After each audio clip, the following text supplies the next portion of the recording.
ഭദ്ര കോളേജിലെത്തുമ്പോൾ ഗേറ്റിനരികിൽ ബുള്ളറ്റിൽ ചാരി അനന്തൻ ഇരിക്കുന്നത് അവൾ കണ്ട് അവളുടെ കണ്ണുകൾ വിടർന്നു. അവൾ ഓടി അവനരികിലെത്തി. അവൻ്റെ മിഴികൾ അവളുടെ മിഴികളിൽ തങ്ങി നിന്നു. പെട്ടെന്ന് അവൻ മിഴികൾ മാറ്റി അവളെ നോക്കി. നീല ചുരിദാറിൽ അവൾ കുറച്ചുകൂടി സുന്ദരിയായി തോന്നി അവന്. നന്ദേട്ടൻ കുറേ നേരമായോ വന്നിട്ട്? അവൾ അവൻ്റെ മുഖത്തേക്ക് നോക്കി. വന്നേ ഉള്ളൂ, ക്ലാസ്സിലേക്ക് പോയിക്കോ. നിന്റെ കൂടെയുള്ളവർ ഇത്രയും നേരം ഇവിടെ ഉണ്ടായിരുന്നു. എന്നെ കണ്ട് അകത്തേക്ക് വലിഞ്ഞതാ. നീ പോയിക്കോ. അവൾ അവനെ തലകുലുക്കി കാണിച്ച് ക്ലാസ്സിലേക്ക് നടന്നു. അവൾ പോകുന്നത് നോക്കിയിട്ട് അവൻ ഓഫീസ് റൂമിലേക്ക് പോയി. മാധവന് പകരം പുതിയ പ്രിൻസിപ്പൽ ചാർജ് എടുത്തിരുന്നു കോളേജിൽ. ഭദ്രയെ കണ്ടതും മീനുവും അവിനാശും ഓടി വന്നു. അവരെ അവൾ ഇടയ്ക്ക് വിളിച്ച് എല്ലാ കാര്യവും പറഞ്ഞിരുന്നു. ഭദ്രേ! അവളെ കണ്ടതും മീനുവും അവയും കൂടി അവളെ കെട്ടിപ്പിടിച്ചു. എന്നാലും എൻ്റെ ഭദ്രക്കൊച്ചെ, ആ കലിപ്പനെ തന്നെ വളച്ച് ഭർത്താവാക്കിയല്ലോടി നീ. പോടാ, സാഹചര്യം കൊണ്ട് സംഭവിച്ചതല്ലേ. സാറില്ലായിരുന്നുവെങ്കിൽ ഇപ്പോൾ നിങ്ങളുടെ മുന്നിൽ ഇങ്ങനെ നിൽക്കാൻ ഈ ഭദ്ര ഉണ്ടാവില്ലായിരുന്നു. അവളുടെ കണ്ണുകൾ നിറഞ്ഞു. പോടി, ഞാൻ ചുമ്മാ പറഞ്ഞതല്ലേ. നീ വാ, നമുക്ക് ക്ലാസ്സിലേക്ക് പോകാം. അവളുടെ കയ്യിൽ പിടിച്ച് അവർ ക്ലാസ്സിലേക്ക് നടന്നു. അമ്മേ! വന്നതും ജയൻ അമ്മയെ വിളിച്ചിട്ട് കസേരയിലേക്കിരുന്നു. എന്താ ജയ? അടുത്ത ആഴ്ച കല്യാണത്തിന് നല്ലൊരു ഡേറ്റ് പറഞ്ഞിട്ടുണ്ട് ജ്യോത്സ്യൻ. രണ്ടുപേർക്കും ഇപ്പോൾ കല്യാണ സമയമാണ് എന്നാ പറഞ്ഞത്. 10ൽ 8 പൊരുത്തവുമുണ്ട്.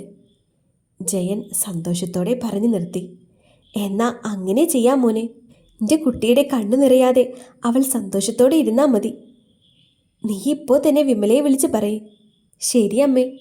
ജയൻ അപ്പോൾ തന്നെ വിമലയെ വിളിച്ച് കല്യാണത്തിൻ്റെ കാര്യം പറഞ്ഞു. പെട്ടെന്നായതുകൊണ്ട് ജയനാകെ വെപ്രാളമായി. തറവാട്ടമ്പലത്തിൽ വെച്ച് കെട്ട് നടത്തിയാൽ മതിയെന്ന് അച്ചമ്മ തീർത്തു പറഞ്ഞു. വൈകുന്നേരം വീട്ടിൽ വന്ന ഭദ്രയെയും അനന്തനെയും കാത്തിരുന്നത് ഈ സന്തോഷവാർത്തയായിരുന്നു. അമ്മേ! ആനന്ദൻ്റെ വിളി കേട്ട് വിമല അവൻ്റെ മുറിയിലേക്ക് ചെന്നു. എന്താ മോനെ? നമുക്കിവിടെ വിളിക്കാൻ അധികം ആരുമില്ലല്ലോ. അയൽപ്പക്കത്തുള്ളവരോടും കോളേജിലെ സഹപ്രവർത്തകരോടും പറയാം അല്ലേ? അവൻ അവരോട് ചോദിച്ചു. മോനെ, കൃഷ്ണേട്ടനോട് പറയണ്ടേ? വിമലയുടെ സഹോദരനാണ് കൃഷ്ണൻ. എന്തിനാ അമ്മേ? സ്വന്തം രക്തമാണെന്ന് പോലും നോക്കാതെ എന്നെ അമ്മയെയും അവിടുന്ന് ആട്ടിയിറക്കിയതല്ലേ അമ്മാവൻ. എന്തിനാ നമ്മളെ വേണ്ടാത്ത സ്വന്തം തേടി പോകുന്നത്? ഇത്രയും നാളായി സ്വന്തം അച്ഛനല്ലേ മുത്തശ്ശൻ. ഒന്ന് കാണാൻ വന്നിട്ടുണ്ടോ?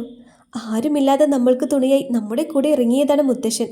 ആ മനുഷ്യൻ്റെ വിയർപ്പാണ് ഈ അനന്തൻ. ഈ ലോകത്ത് ആരോടെങ്കിലും അനന്തന് കടപ്പാടുണ്ടെങ്കിൽ അത് മുത്തശ്ശനോട് മാത്രമാണ്.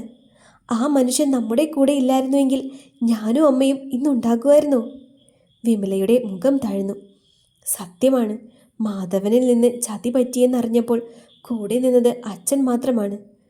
വയ്യായിക പോലും മറന്ന് എനിക്കും കുഞ്ഞിനും വേണ്ടി അച്ഛൻ ഒരുപാട് കഷ്ടപ്പെട്ടിട്ടുണ്ട്. എല്ലാവരെയും തള്ളി പറഞ്ഞിട്ടുണ്ട് ഞങ്ങൾക്ക് വേണ്ടി. വിമലയുടെ കണ്ണുകൾ നിറഞ്ഞു തൂവി. മോളെ! വിമലയെ ആ മനുഷ്യൻ ചേർത്ത് പിടിച്ചു. നിങ്ങൾ പറഞ്ഞതൊക്കെ ഞാൻ കേട്ടു. ഒരച്ഛൻ്റെ കടമ മാത്രമാണ് ഞാൻ ചെയ്തത്. ഒരു കൈകൊണ്ട് അയാൾ അനന്തനെയും ചേർത്ത് പിടിച്ചു. ഞാനും.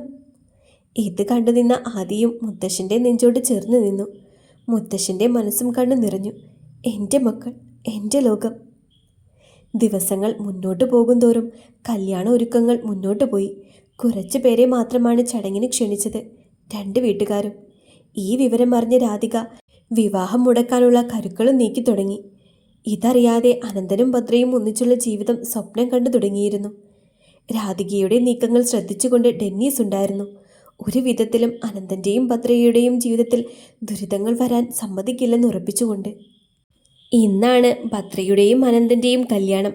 ഭദ്രയുടെ തറവാട് ക്ഷേത്രത്തിൽ വെച്ചാണ് വിവാഹം. ലളിതമായി നടത്തുന്ന വിവാഹമാണ്.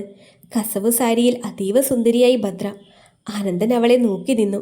അവളും അവനെ നോക്കി നിന്നു. മതിയടാ നോക്കിയത്, നിന്റെ പെണ്ണ് തന്നെയാ, നോക്കി വെള്ളമിറക്കാതെ.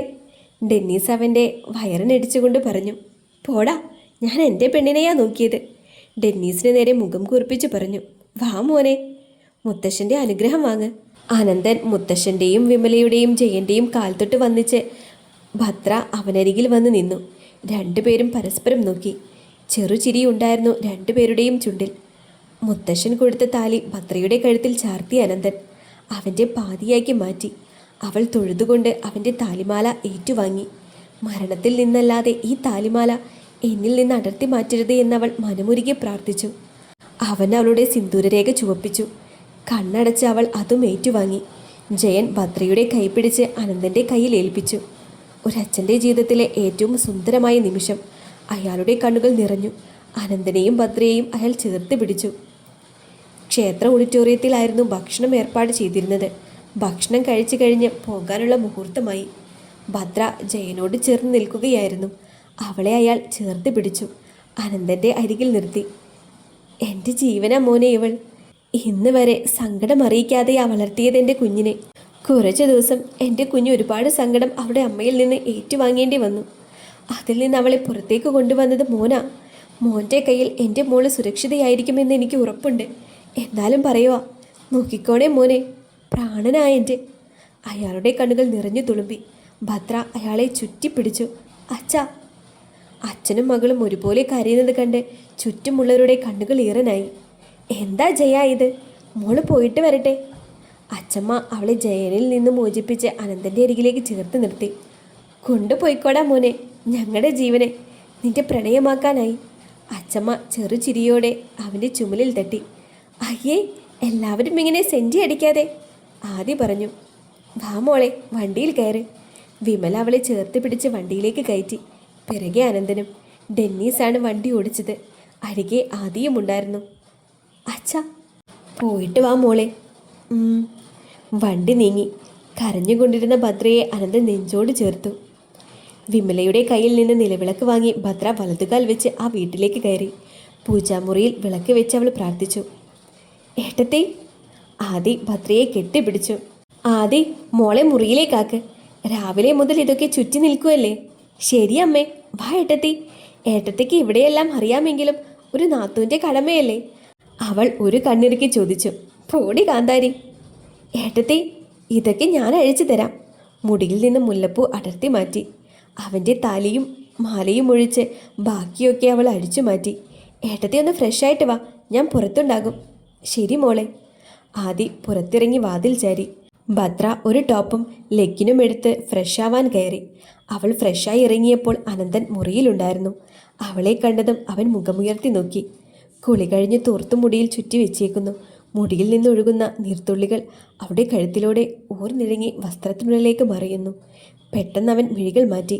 അവൻ അവളുടെ അടുത്തേക്ക് ചെല്ലും തോറും അവൾ പിറകിലേക്ക് നീങ്ങി. ഒന്നുമില്ലെന്ന് അവൾ മിഴിച്ചിമ്മിക്കാട്ടി. അവൻ സിന്ദൂരച്ചെപ്പ് കയ്യിലെടുത്ത് അവളുടെ സീമന്തരേഖ ചുവപ്പിച്ചു. അവൻ്റെ ചുണ്ടുകൾ സിന്ദൂര ചുവപ്പിൽ പതിഞ്ഞു. അവളുടെ മുഖം കൈക്കുമ്പിളിലെടുത്ത് അവളുടെ മിഴികളിലേക്ക് നോക്കി. ലവ് യു വാവേ.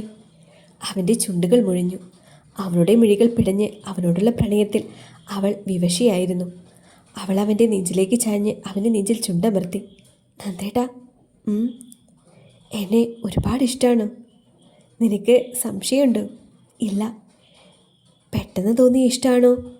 അല്ലടി കാന്താരി, ഞാൻ കോളേജിൽ ജോയിൻ ചെയ്യാൻ വന്നപ്പോൾ എൻ്റെ നെഞ്ചിലേക്ക് വന്നിടിച്ച് സോറി പോലും പറയാതെ എന്നോട് ദേഷ്യപ്പെട്ടു പോയൊരു പെണ്ണിനെ അറിയാതെ നെഞ്ചിൽ കുടിയിരുത്തി.